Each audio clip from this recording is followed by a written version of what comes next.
the sanctions are hurting him and are causing problems with the whole structure of his economy.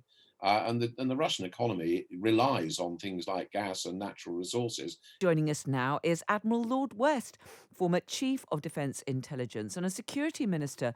Good evening to you, Lord West. Good evening. Really good to have you with us. Let me ask you first of all about the accusations that President Putin is using gas and gas supplies as a weapon of war, trying to blackmail the EU, endlessly cutting off gas supplies and so on. Is this something we should be seriously concerned about? I think I'd have 2 points on that. One is that he clearly is doing that. And the second is that we should be concerned about it because the European nations have not been good at getting their act together until very recently.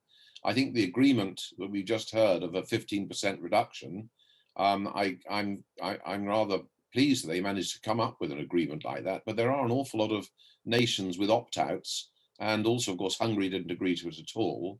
And there's no doubt that whereas some countries like Poland have done very well about cutting their reliance on Russian gas, they're putting a pipeline into Norway, for example, and getting LNG terminals and things like that.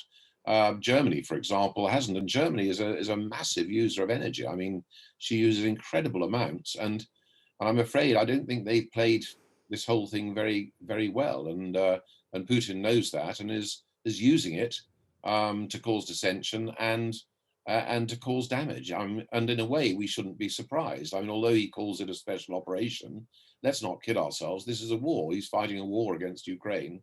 And when people fight wars, they do all sorts of things.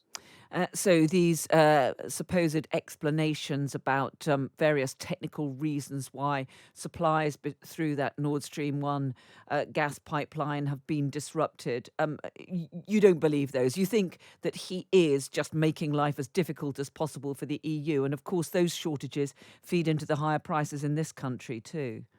Absolutely, and I think he probably is smirking away, thinking, they applied sanctions to me, and of course, because of this energy crisis and a number of other factors, the damage being done to Western economies is really quite large. And whereas he's getting quite a lot of money coming into his coffers, but let's not kid ourselves, the sanctions are hurting him and are causing problems with the whole structure of his economy.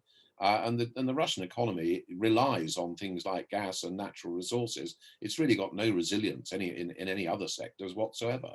But he must be quite pleased with the damage that's being done here, and he in a way cocks a snoot at the world as regards this war. So, for example, the agreement to actually get some of the 22 million tons of wheat and maize and things and oil that are in vegetable oil in Ukraine out to parts of the world where people are starving.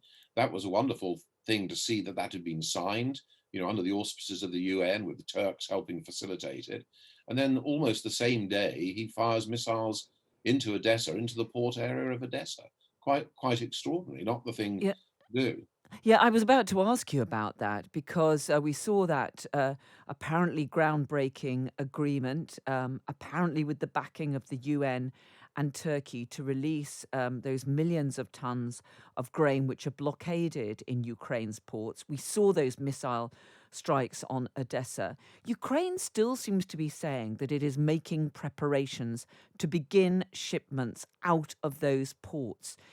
Do you think that's really going to work? Well, I think that they've got to continue doing that, and there's been nothing said by the Russians that they intend breaking the agreement they've made.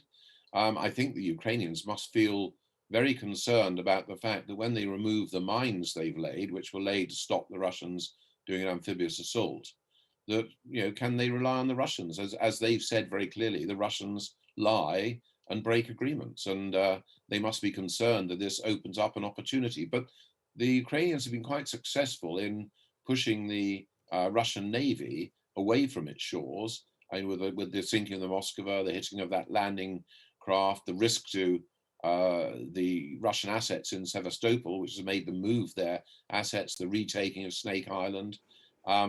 So I don't think they need to be too concerned about that. And if they can if they can continue and get some of these there are 140 ships in Odessa and various other ports, Ukrainian ports, that are stuck there. And we need to start getting these moved and the wheat moved. If we can do that, that is a huge step forward. But again, Putin absolutely has been using this as a weapon. And he shows himself as a sort of statesman because he went and got this agreement with the Turks and the UN. But I'm afraid, unscrupulous, and you can't rely on what he's saying at all. So, do you think, just briefly, if you could, there is a real risk in starting to try to move these shipments out, that they could, as Odessa did, come under attack despite all the assurances and the supposed guarantees by the UN and Turkey? Um, I think it.